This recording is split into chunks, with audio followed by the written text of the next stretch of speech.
Bem-vindos mais uma vez ao meu canal Fortes, Fortalecimento Espiritual na Palavra de Deus. Meu nome é Afonso e hoje estamos continuando a nossa leitura e aprendizado no livro de Mateus. Se você ainda não se inscreveu no canal, se inscreva, acione o sininho para não perder nenhum vídeo. Se você está me assistindo de Cuiabá, Mato Grosso e gostaria de participar dessas aulas presencialmente, mande para mim um WhatsApp dizendo que você tem interesse e eu te mandarei a localização para nós fazermos essa aula presencialmente. Tá? Aí eu coloco seu nome na lista e as aulas são todas segundas-feiras à noite, segundas-feiras às 7h30 da noite. Se você puder, me manda um WhatsApp. Se você sentir no coração também de ajudar nesse canal, contribua aqui com o QR Code que em breve vai aparecer aqui na sua tela. E por último, se você tem alguma dúvida, pergunta, comentário, por favor, me mande também um WhatsApp e assim que eu puder, te responderei, ok? Então vamos lá, continuando a nossa leitura. Mateus capítulo 5, versículo 46, diz assim: Se vocês amarem aqueles que os amam, que recompensa vocês receberão? Até os publicanos fazem isso. Então aqui Jesus continua instruindo, aqui é Jesus quem está dizendo, e ele diz, se nós amarmos só quem nos ama, qual que é a recompensa que nós receberemos por isso? Até os publicanos fazem isso. Então aqui só uma observação sobre essa palavra publicano. Essa palavra não tem nada a ver com republicano, não tem nada a ver com partido político. Publicano na época de Jesus era o nome dado para as pessoas que trabalhavam para o governo romano, coletando e cobrando impostos. Então eram pessoas odiadas pelos judeus, porque muitos deles eram judeus, inclusive Mateus era um cobrador de imposto, era um publicano, o apóstolo Mateus que escreveu o livro de Mateus, esse que nós estamos lendo, e ele era muito discriminado. Os publicanos eram vistos com maus olhos porque eles trabalhavam para o inimigo.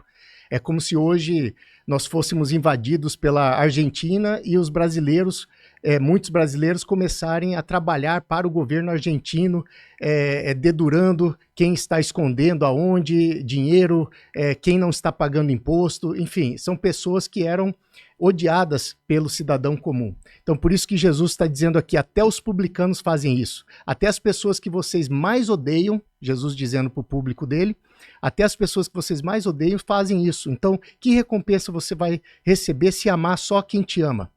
Continuando aqui então, Mateus 5, 47 e 48, Jesus continua dizendo, e se saudarem apenas os seus irmãos, o que estarão fazendo demais? Até os pagãos fazem isso. Portanto, sejam perfeitos como perfeito é o Pai Celestial de vocês.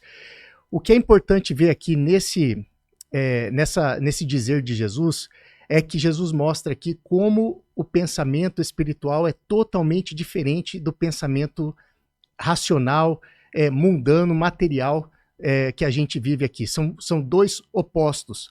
Vamos ver aqui alguns exemplos desses raciocínios opostos. Aqui eu vou colocar alguns exemplos, não são todos, mas são alguns exemplos que mostram como é diferente a mentalidade espiritual da mentalidade material.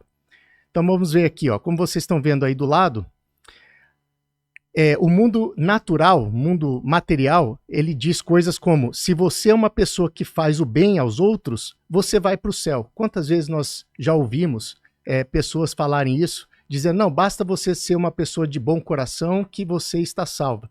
Mas no mundo espiritual a lei é diferente, não é esse o raciocínio. Veja aqui o que Paulo escreve em Efésios 2:8. Pois vocês são salvos pela graça, por meio da fé, não por obras para que ninguém se glorie. Obras aqui é justamente isso, ser uma pessoa bondosa, caridade, ser uma pessoa prestativa aos outros, isso é obras, isso são obras na Bíblia. E obras não salvam, o que salvam é a fé.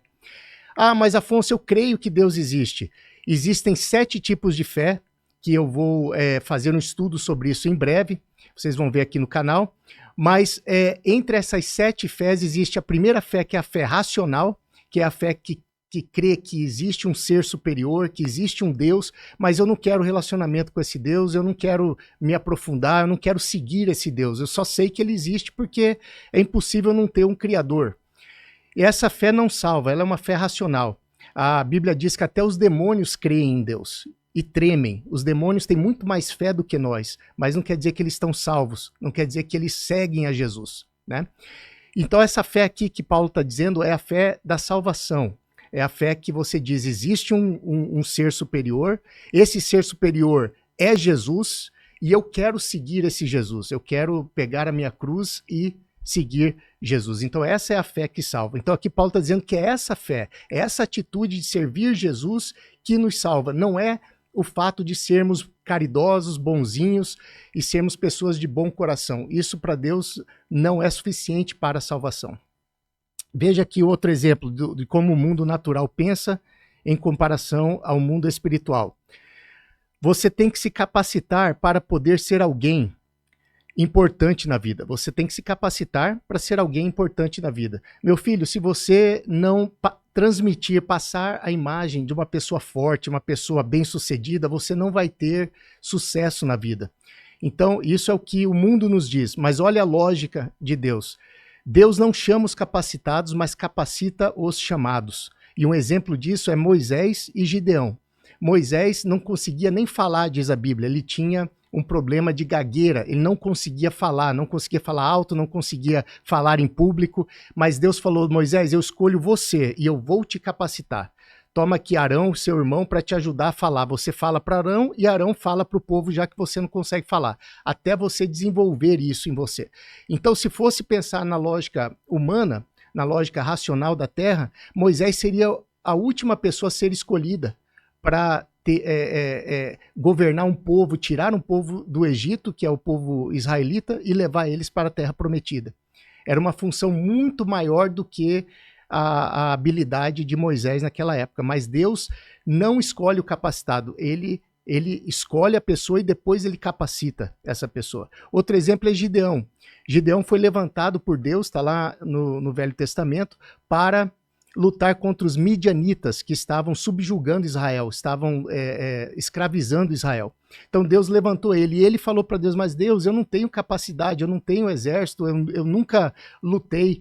Então Deus, mais uma vez, capacita Gideão para vencer aquela guerra com apenas 300 pessoas, 300 soldados contra um exército gigantesco, que é isso que é para mostrar, Deus faz isso para mostrar que é ele que está sob o comando. É ele que faz acontecer. Nós somos meros instrumentos, ferramentas na mão de Deus, porque na verdade é Deus que faz. Mas o mundo não. O mundo diz que você tem que se preparar, você tem que se capacitar, senão você não vai sair do lugar. E isso é uma verdade no mundo, mas no mundo espiritual é totalmente ao contrário. Vamos ver mais um exemplo aqui.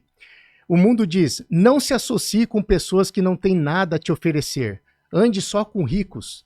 Eu já li vários livros de autoajuda, livros de negócios e business, e todos os livros, ou a maioria deles, tem esse mesmo raciocínio. Associe-se com pessoas que vão te trazer algum benefício. Ou aquele ditado, você é a média das 5 pessoas com quem você anda. Tudo isso no mundo faz sentido, mas no mundo espiritual é totalmente ao contrário. Veja aqui o que Paulo diz em Romanos, capítulo 12, versículo 16.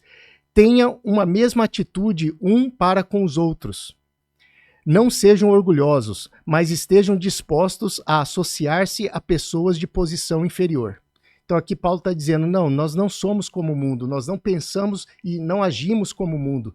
Nós somos, ao contrário, nós temos uma mentalidade oposta a mentalidade do mundo. Nós vamos nos associar, sim, com pessoas que têm, às vezes, menos condições do que nós, porque nós não vemos a condição da pessoa como algo limitante.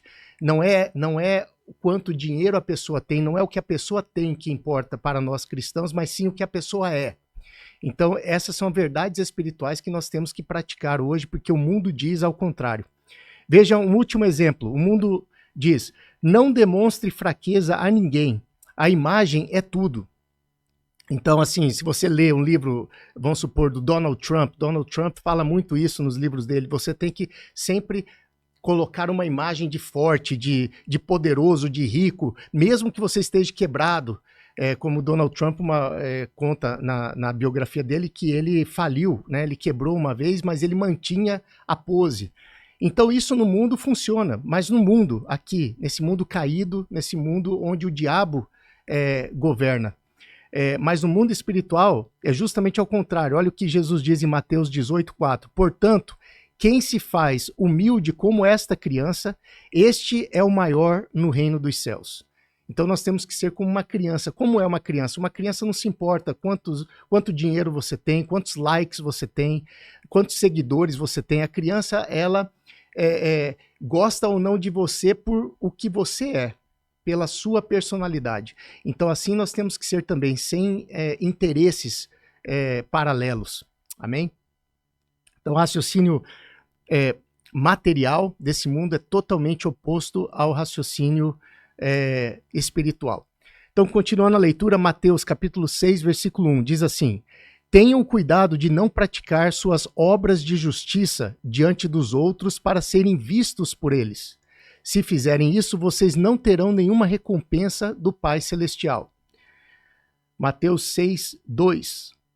Portanto, quando você der esmola, não anuncie isso com trombetas, como fazem os hipócritas nas sinagogas e nas ruas, a fim de serem honrados pelos homens. Continuando, eu lhes garanto que eles já receberam sua plena recompensa. Mas quando você der esmola, que a sua mão esquerda não saiba o que está fazendo a mão direita.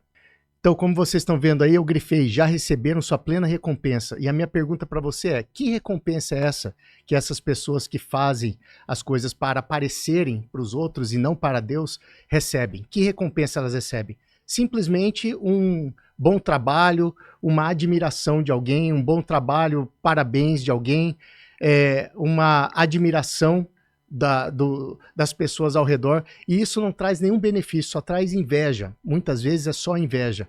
Então aqui Jesus está dizendo, em vez de você fazer para se aparecer, que é uma recompensa muito pobre, você deve fazer para Deus. E para Deus receber deve ser feito em silêncio, deve ser feito não escondido como se fosse algo errado, mas fazer em segredo. Não precisa tocar as trombetas e alarmar para todo mundo que você deu uma esmola, que você é uma pessoa caridosa, que você está jejuando, que você ora bastante. Essas coisas não precisam ser anunciadas. E aí sim você vai receber a verdadeira recompensa. Amém? Continuando então aqui em Mateus 6:4, diz assim, de forma que você preste a sua ajuda em segredo, e seu pai que vê o que é feito em segredo o recompensará. Continuando, Mateus 6, 5. E quando vocês orarem, não sejam como os hipócritas. Eles gostam de ficar orando em pé nas sinagogas e nas esquinas, a fim de serem vistos pelos outros. Eu lhes asseguro que eles já receberam sua plena recompensa. Qual é essa plena recompensa? Como eu disse, é simplesmente a admiração de outras pessoas que traz, na maioria das suas vezes, somente inveja. Não traz nada de bom para a pessoa. Então é uma recompensa muito pobre. Aqui Jesus está se referindo à prática dos fariseus e saduceus, que queriam mostrar santidade para o povo, mostrar que eles eram mais santos do que qualquer um ali presente. Então, em vez de eles orarem em silêncio, em casa ou nas sinagogas, eles oravam alto nas sinagogas para todo mundo ouvir, e oravam muitas vezes nas esquinas, fora das sinagogas, para mostrar para o povo quão religioso eles eram.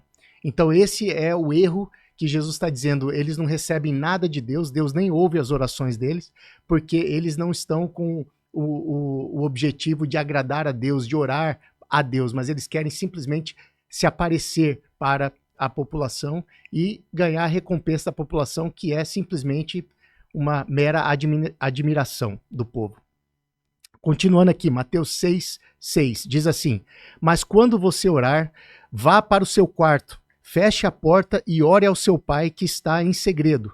Então seu pai que vê em segredo o recompensará. Então essa é a fórmula de nós recebermos de Deus uma bênção, de nós sermos ouvidos por Deus. É quando nós oramos sem segundas intenções, sem intenções de o pastor, o padre ou os irmãos verem e dizerem, nossa, você é uma pessoa de oração, você é um santo.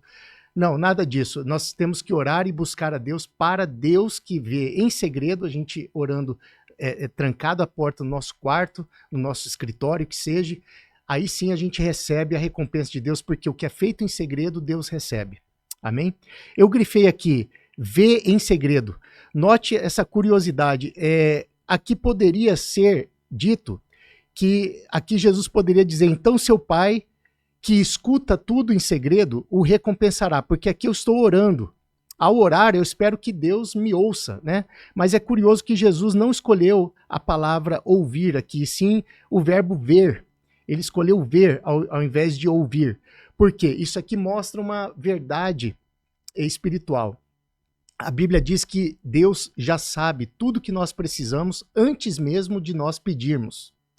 Então Deus já sabe o que você precisa, a sua dificuldade, você não precisa transformar em palavras o que você está passando, porque Deus já sabe. Antes de você pedir, Ele já sabe o que você precisa.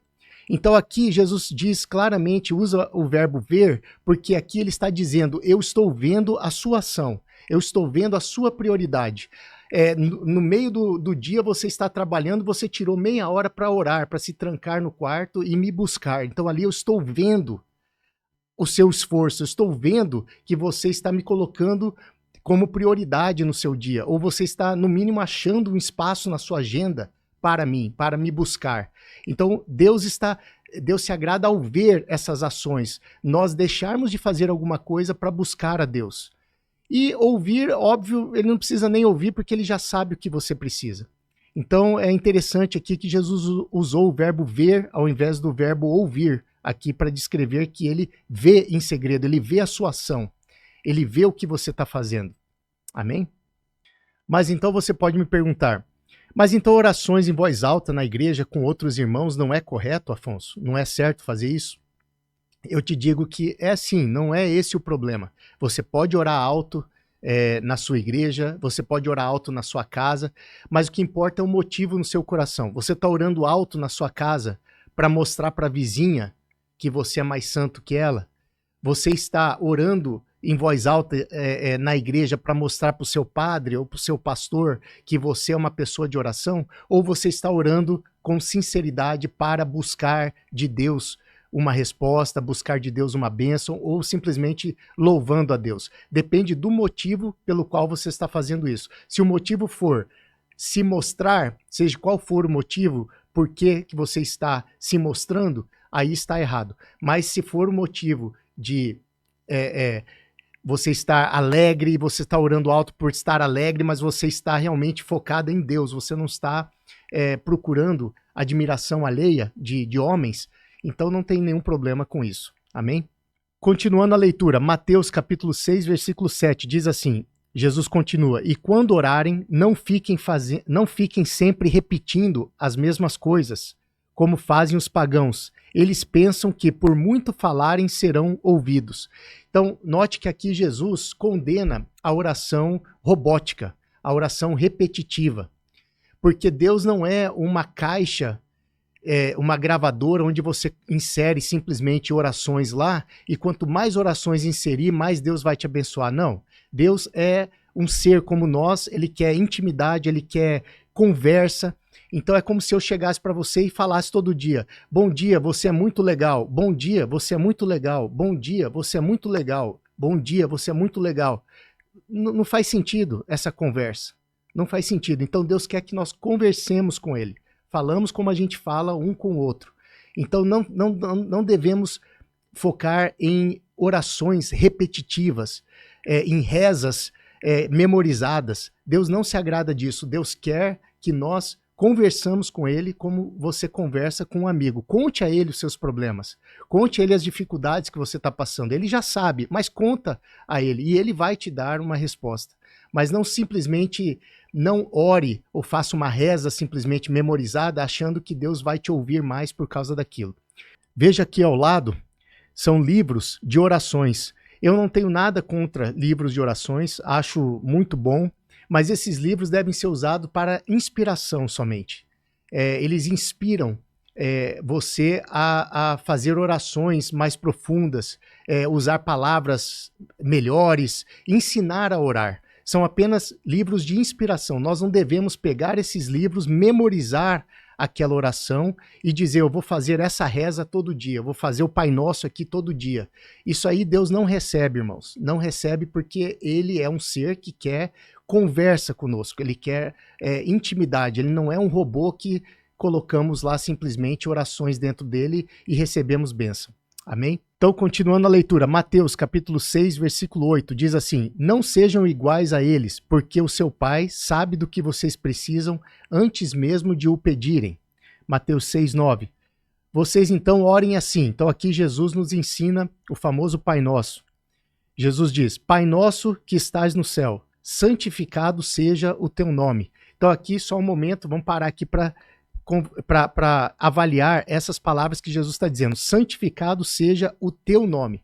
Note aqui que Jesus não está dizendo santificados são todos os profetas que passaram aqui nessa terra. Santificado é Eliseu e Elias que viveram 700 anos atrás e falaram da minha vinda. Santificado seja Daniel, que passou uma noite inteira na cova dos leões e Deus livrou ele da morte. Não, aqui Jesus está dizendo santificado seja o teu nome, Deus. Porque somente Deus merece, somente Deus é digno de toda honra e glória. Então nós não devemos orar a mais ninguém a não ser ao Pai, o Filho e o Espírito Santo. Aqui Jesus está orando ao Pai porque ele estava em forma humana ainda. Hoje nós sabemos que que Jesus é parte da Trindade e ele também é Deus. Então temos que orar para Deus Pai, Filho e Espírito Santo e não para mais ninguém. Amém? Continuando então, Mateus 6,10 diz: venha a nós o teu reino, diz Jesus, seja feita a tua vontade. Jesus falando com Deus, que seja feita, Pai, a tua vontade, assim na terra como no céu.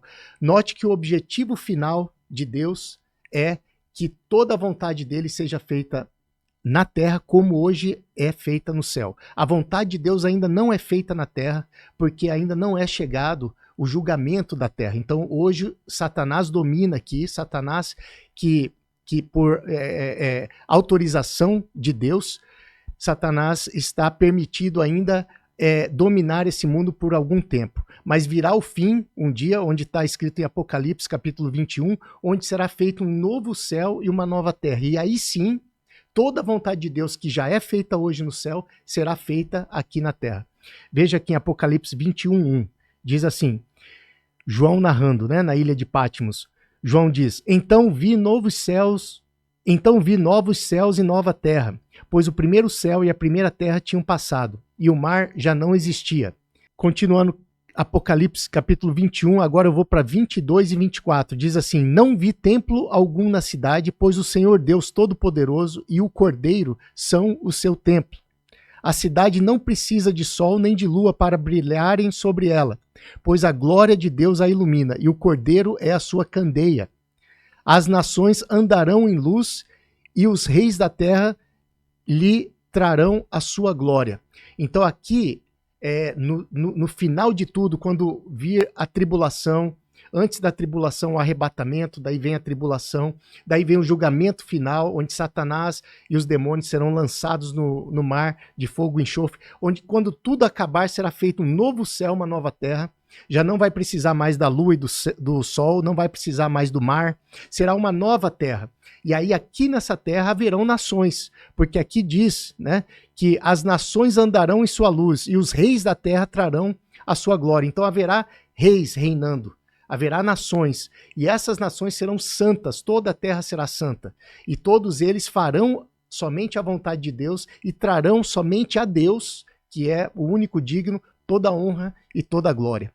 Então, aqui Jesus está dizendo, que seja feita a sua vontade, Pai, como é no céu, que seja aqui também na terra. Mas, infelizmente, isso ainda vai acontecer, né? Aqui Jesus está como se fosse profetizando o que João viu alguns anos depois na ilha de Patmos, que é essa revelação do novo céu e a nova terra.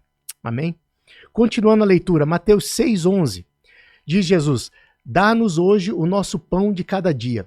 Aqui mostra, irmãos, uma realidade de que nós somos dependentes 100% de Deus. Aqui Jesus está dizendo, dê-nos o nosso pão de cada dia. Ah, mas Afonso, eu trabalho, eu tenho dinheiro guardado, eu não vou passar fome. Nós não podemos falar isso nunca, porque a Deus pertence o futuro. É claro que hoje a gente tem uma vida confortável, mas tudo isso é graças a Deus, porque Deus te deu a inteligência para você trabalhar e ganhar dinheiro, te deu a saúde para você trabalhar e ganhar dinheiro, te deu oportunidades financeiras. Então nós temos que ser gratos a Deus e entender que o pão nosso de cada dia, o dinheiro que cai na nossa conta todo mês, ele provém de Deus. É uma bênção que Deus está nos dando. Amém? Como mostra aqui ao lado, a foto mostra aqui um bebezinho dormindo, né, nos braços do pai. Isso é o que Deus quer de nós. Deus quer o descanse no Senhor. Deus quer que nós descansamos no Senhor. Mas então, você pode perguntar, não preciso correr atrás de nada então, Afonso? Não preciso procurar emprego, não preciso me qualificar, melhorar o meu currículo, não preciso fazer nada disso, já que eu tenho que descansar no Senhor? Então, essa é uma pergunta que, infelizmente, eu vejo muitos irmãos na igreja tendo essa dúvida, achando que eles não precisam fazer mais nada porque vai cair do céu tudo que eles precisam, já que nós temos que descansar no Senhor. Mas esse é uma tradução, uma interpretação errônea. Vamos ver agora, é preciso entender a diferença entre as duas áreas da nossa vida. Veja aqui na imagem ao lado. A primeira área da nossa vida é essa em vermelho. Essa área em vermelho são as coisas, o que está dentro da área em vermelho são as coisas que nós temos total controle sobre elas. São coisas que dependem de nós. Já as coisas que vão aparecer fora, né, do vermelho, que é essa parte roxa, são as coisas na vida que não tem nada a ver com o nosso controle. Está totalmente fora do nosso alcance alterar aquilo lá, ou mudar a trajetória dessas coisas que aparecem na parte roxa. Então vamos lá, vamos ver alguns exemplos aqui. Dentro do vermelho, que são coisas que nós podemos controlar nas nossas vidas, primeiro é fazer cursos para melhorar meu currículo. Nós devemos sim.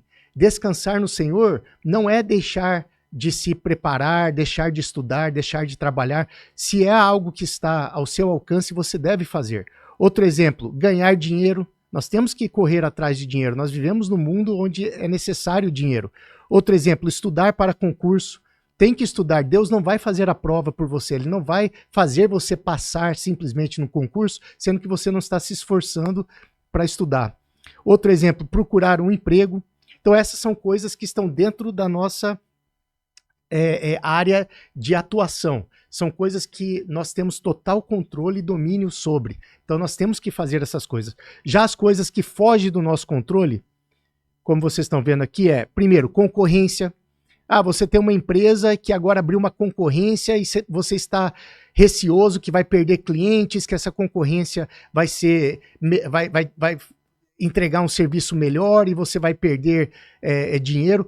Isso é fora do seu alcance, do seu controle. Então aí sim você deve fazer o seu melhor, orar a Deus e pedir a Deus que mantenha, né, a sua renda, que mantenha os seus clientes, e Deus vai te acudir, né?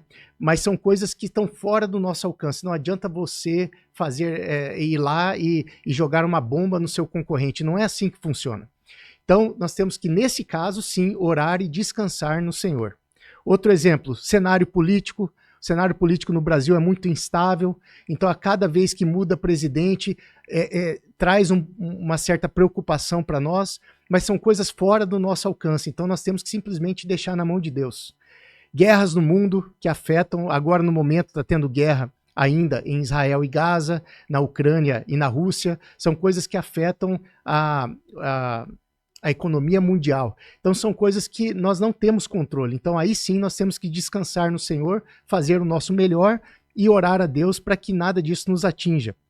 Outro exemplo são chuvas na minha lavoura. Caso você seja um agricultor, você necessita de chuva para poder ter uma boa safra, e tudo isso é fora do seu controle. Como você vai fazer chover? Não tem como você ordenar isso, abrir a torneira da chuva. Então você aí sim, como cristão, você ora a Deus, faz o seu melhor, mas aí sim você descansa no Senhor nesse item, porque não tem o que fazer.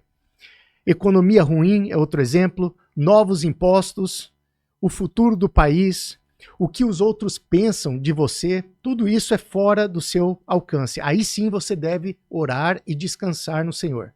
Mas o que está no vermelho, dentro, fazer curso, se especializar, estudar um idioma, se preparar para o futuro tecnológico que está vindo, vou estudar sobre chat GPT, vou estudar sobre programação, tudo isso está dentro do seu alcance e você deve fazer, não esperar de Deus que caia, né, no seu colo sem nenhum esforço. Então isso é a diferença que muitos confundem em descansar no Senhor e fazer as coisas que você deve fazer. Nós devemos descansar quando está fora do nosso scope. Amém? Continuando então, Mateus capítulo 6, versículo 12, diz assim, Jesus continua, a oração do Pai Nosso, perdoa as nossas dívidas, assim como perdoamos aos nossos devedores. Mateus 6, 13, e não nos deixeis cair em tentação, mas livra-nos do mal, porque teu é o reino, o poder e a glória para sempre. Amém. Então aqui eu grifei, e não nos deixe cair em tentação. Muitos perguntam, eu já estou pecando ao ser tentado? A resposta é não. Não, você não está pecando ao ser tentado. As pessoas confundem tentação com pecado. As pessoas acham que por serem tentadas, elas já estão em pecado, já pecaram. E na verdade não é assim. Veja aqui em Hebreus capítulo 4, versículo 15, diz assim, porque não temos um sumo sacerdote que não possa compadecer-se das nossas fraquezas. Porém, um que, como nós, aqui está falando de Jesus, em tudo foi tentado, mas nunca pecou, mas sem pecado. Então, Jesus foi tentado em todos os tipos de pecado que você pode pensar. Jesus foi tentado, mas nunca pecou. Então, o ato de ser tentado não te faz ainda ser um pecador, não te faz ainda pecar. Aí a pergunta que eu te pergunto é, como saber então onde está essa linha do pecado? Essa linha que nós não podemos atravessar. Aonde está o tentado e o pecado cometido? Então veja aqui essa imagem ao lado. Essa imagem é um passarinho que fez um ninho em cima da cabeça desse coitado aí. Esse homem, ele deixou esse passarinho fazer um ninho na cabeça dele.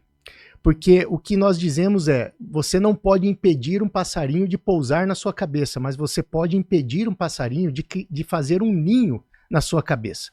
Então, quando o passarinho cai na sua cabeça, é a tentação. Não quer dizer que você aceitou, não quer dizer que você está compatível com aquilo lá.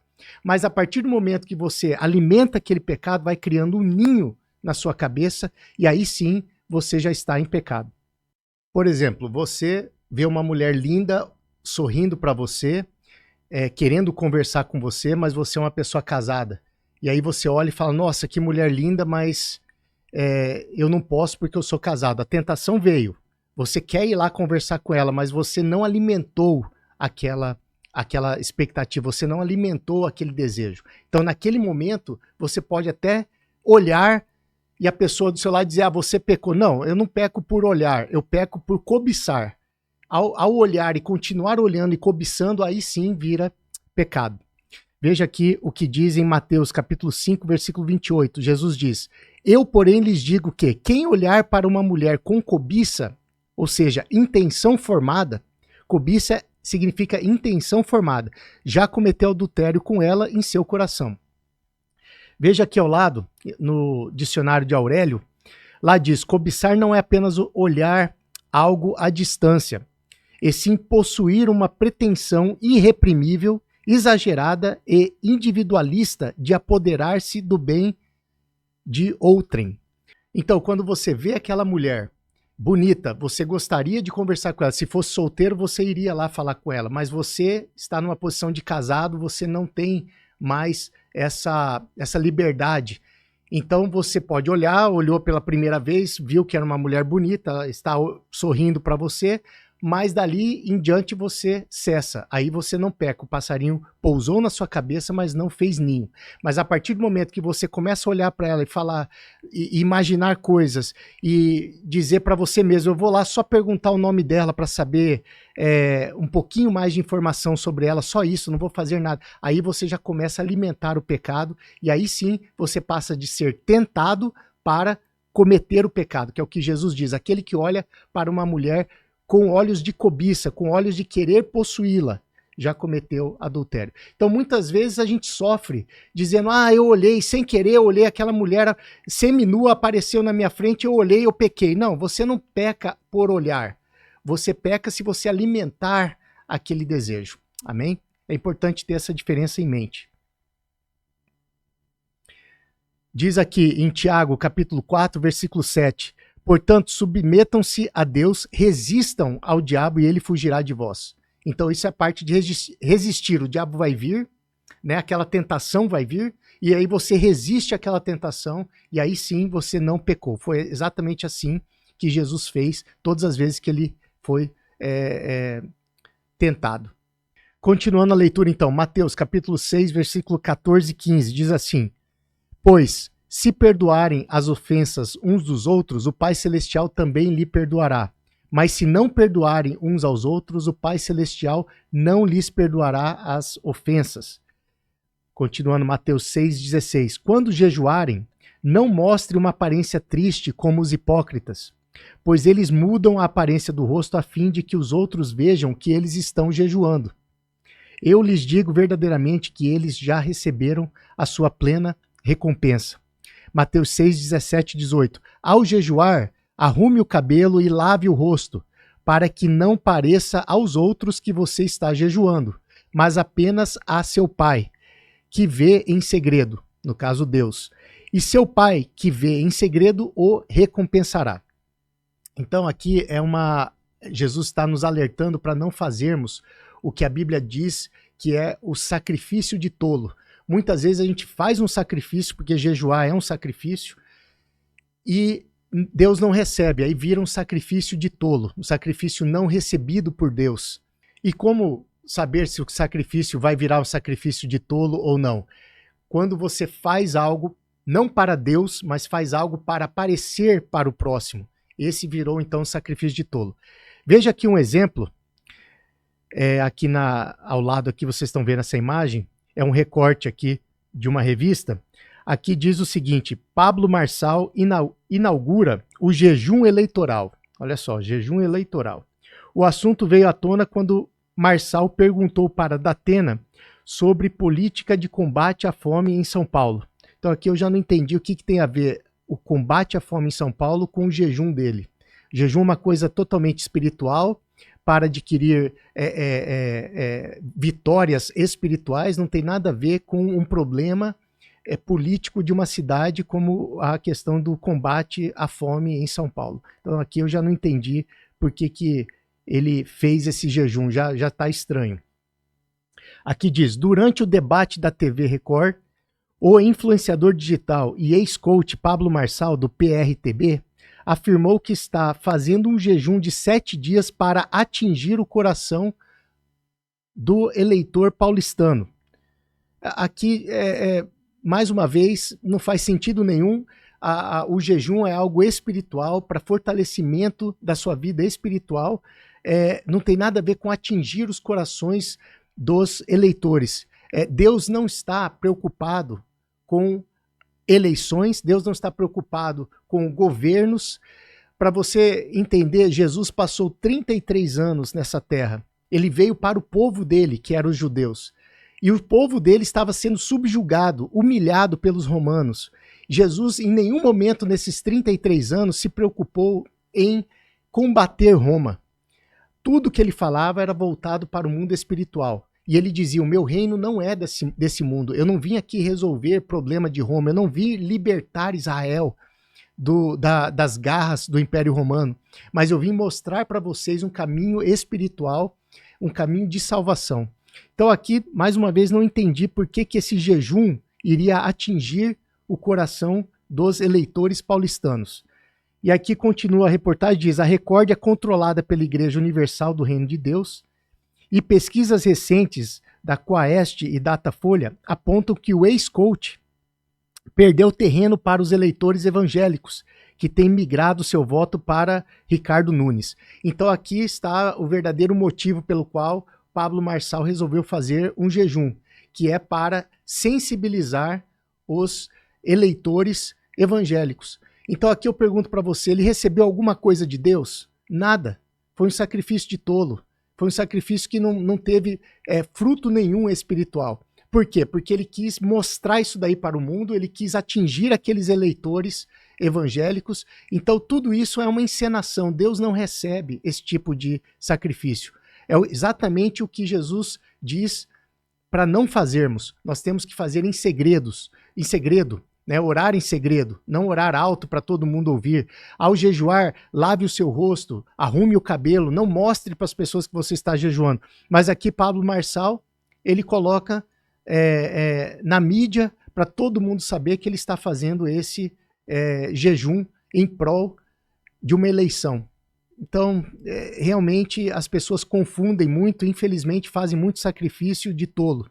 Veja aqui o que diz em Eclesiastes capítulo 5, versículo 1.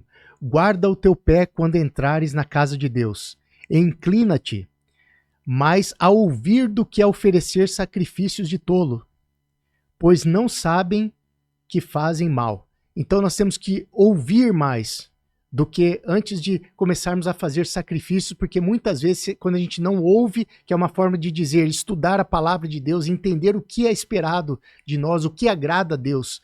Então quando você ouve, quando você estuda e entende o que agrada a Deus, você não faz sacrifícios de tolo. É isso que a Bíblia está nos ensinando. Amém? Continuando então, em Mateus capítulo 6, versículo 19, diz assim, Jesus continua dizendo, não acumulem para vocês tesouros na terra, onde a traça e a ferrugem destrói, e onde os ladrões arrombam e furtam. Mateus 6,20, mas acumulem para vocês tesouros no céu, onde a traça e a ferrugem não destroem, e onde os ladrões não arrombam e nem furtam.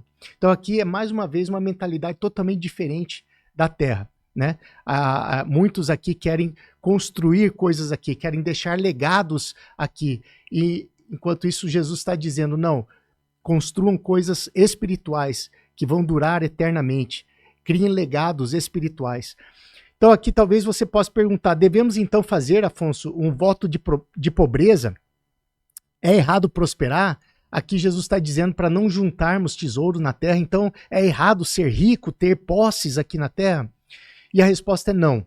Veja aqui ao lado essa imagem do rei Davi. O rei Davi era um dos homens mais ricos da época dele. E mesmo assim ele era, diz a Bíblia, um homem segundo o coração de Deus. Então não tem nada a ver com a riqueza, não é o voto de pobreza que vai te fazer ficar mais próximo de Deus, mas sim o seu coração, as suas prioridades, né? Veja aqui ao lado a foto, mostra que é uma questão de prioridade. Deus quer que você priorize Ele na sua vida. Ache tempo para Ele, para buscar Ele, para entender mais o que é esperado de nós através da palavra dele. E não se embriagar com a riqueza. Você pode ter bens, pode ser muito rico, como o rei Davi era, mas ele não deixava isso dominar o coração dele, não ficava embriagado com a riqueza, a ponto de esquecer Deus. Ou, o pior ainda, muita gente diz, eu não preciso de Deus porque eu já tenho tudo. Então é justamente isso que Deus está dizendo aqui, acumule tesouros e riquezas no céu. Mesmo você sendo rico aqui, ao buscar a Deus e ao trabalhar na obra de Deus, você está juntando tesouros no céu também, né? Não só na terra, mas no céu. Veja aqui nessa imagem ao lado, é um carro de funeral, carregando um caixão branco dentro dele. E aqui me lembra um ditado que eu já ouvi inúmeras vezes, que diz assim, atrás de um carro de funerária não se vê um caminhão de mudança. Com isso, esse ditado quer dizer que nós não levamos nada dessa vida. Tudo que a gente constrói e tudo que a gente adquire aqui vai ficar aqui depois de nós morrermos. Porque atrás de um carro de funerária não vai seguindo ele um caminhão de mudança. A gente não leva nada daqui. Mas isso é uma verdade parcial. Isso é uma verdade parcial. Realmente não levamos nada material daqui. Porém, a vida que você tem aqui, servindo a Deus, buscando a Deus, trabalhando para o reino de Deus, vai sim acumular riquezas espirituais para você no céu. E você vai ter acesso a essas riquezas depois que morrer. Então, depende do que você faz aqui na terra, dependendo do que você faz, você terá sim tesouros no céu. O tesouro vai te acompanhar, mas são tesouros espirituais, não tesouros materiais. não bens, posses ou terras, né? Daí talvez você me pergunte, Afonso, como juntamos então tesouros no céu? Eu vou te mostrar aqui alguns exemplos aqui ao lado. Primeiro, falando de Jesus para os amigos. Onde você for, pregue Jesus, pregue a palavra de Deus, fale do amor dele, fale do sacrifício que ele fez por nós ao morrer por nós na cruz há 2000 anos atrás, para nos trazer paz, nos trazer salvação. Fale de Jesus e você assim está acumulando tesouros no céu. Outro exemplo, buscando a Deus. É oração, é jejum, é vigílias, é leitura da palavra. Não ore apenas quando você vai na igreja ou quando você vai na célula, mas ore em casa, busque a Deus. Outro exemplo, ajudando os mais pobres. Caridades são importantes, elas não salvam, porque elas são obras e obras não salvam. Porém, a caridade ela é um fruto da árvore que você é agora. Se você é uma árvore de Deus, se você é uma nova criatura, você vai gerar esses frutos. E esses frutos vão te gerar galardão, recompensa no céu. E por último, participar ajudando nos eventos da igreja. Participe nos eventos da sua igreja, porque os eventos da igreja são muitas vezes feitos e realizados com o intuito, né, para salvar almas, com o intuito de trazer pessoas para Jesus. Então isso vai fazer com que você adquire tesouros no céu. Continuando então, diz aqui Jesus em Mateus 6:21, pois onde estiver o teu tesouro, aí também estará o teu coração. Talvez você pergunte, como assim, Afonso? Onde estiver o meu tesouro, ali estará o meu coração. Jesus, Deus, sabe que nós colocamos os nossos corações em coisas. Então, ao invés de você colocar o seu coração em riquezas materiais, coloque seu coração em riquezas espirituais. Ao invés de colocar o seu coração em coisas materiais, como deixar um legado aqui nessa terra, como adquirir posses, isso tudo você pode substituir por legados espirituais, que é servindo a Deus. E aonde está o seu coração, ali está a sua prioridade. É isso que Jesus está dizendo. Amém? Continuando então, Mateus 6:22. Os olhos são a candeia do corpo. Se os olhos forem bons, todo o corpo será cheio de luz. Mateus 6:23. Mas se os olhos forem maus, todo o corpo será cheio de trevas. Porquanto, se a luz que está dentro de você são trevas, que tremendas trevas são. Como assim, Afonso, os olhos são a candeia do corpo? O que é candeia? Então aqui na imagem mostra aqui ao lado uma candeia do que na época de Jesus, seria o bisavô da lanterna. Essa é a candeia que eles usavam para ver à noite. Veja aqui a foto ao lado, tem um ator que está no papel de um homem matador e uma criança. Você vê aqui pelos olhos desse ator que ele está cheio de trevas. Não tem nada de bom ali, não é uma pessoa amigável. Já a criança, você vê a inocência ali nos olhos. É isso que Jesus está dizendo. Então os nossos olhos são as candeias, são essas lanternas que iluminam. Quando não há luz, há somente trevas. E somente por olhar para a pessoa, você já vê se ela tem trevas ou luz. Continuando então a leitura, Mateus capítulo 6, versículo 24, Jesus diz, ninguém pode servir a dois senhores, pois odiará um e amará mais o outro, ou se dedicará a um e desprezará o outro. Vocês não podem servir a Deus e a Mamon. Então com esse versículo eu finalizo a nossa aula. Aqui Jesus está dizendo, você não pode servir a Deus e servir a Mamon. Mamon significa dinheiro, riqueza. Então nós não podemos servir a dois senhores. Ou o seu coração está nas coisas espirituais de Deus, que vão te dar tesouros eternos, onde a traça e a ferrugem não consomem, e onde o ladrão não rouba, ou você está com seu coração focado aqui as coisas materiais, onde o ladrão pode roubar, onde a ferrugem pode destruir. Então nós temos que fazer essa escolha, e a melhor escolha é colocar o nosso coração nas coisas espirituais e buscar as coisas de Deus. Amém? Chegamos então mais uma vez ao final da nossa aula número 11. Hoje nós lemos até Mateus capítulo 6, versículo 24. Na próxima aula continuaremos a partir do capítulo 25. Mais uma vez, se você ainda não se inscreveu, se inscreva no canal, acione o sininho para não perder nenhum vídeo. Se você mora em Cuiabá e quiser participar dessa aula presencialmente, me mande aqui um WhatsApp e eu te mandarei a localização, colocarei seu nome na lista para participar. Se você sentir no coração também de ajudar essa obra, de ajudar esse canal, contribua, aqui tem o QR Code, contribua quanto você quiser, e o importante é que seja dado com alegria, dado de coração. E por último, se você tiver alguma dúvida, algum comentário, algo que você queira adicionar a essa aula, por favor também me mande aqui um WhatsApp que está aí na tela, e aí nós responderemos para você assim que puder. Tudo bem? Te vejo na próxima aula.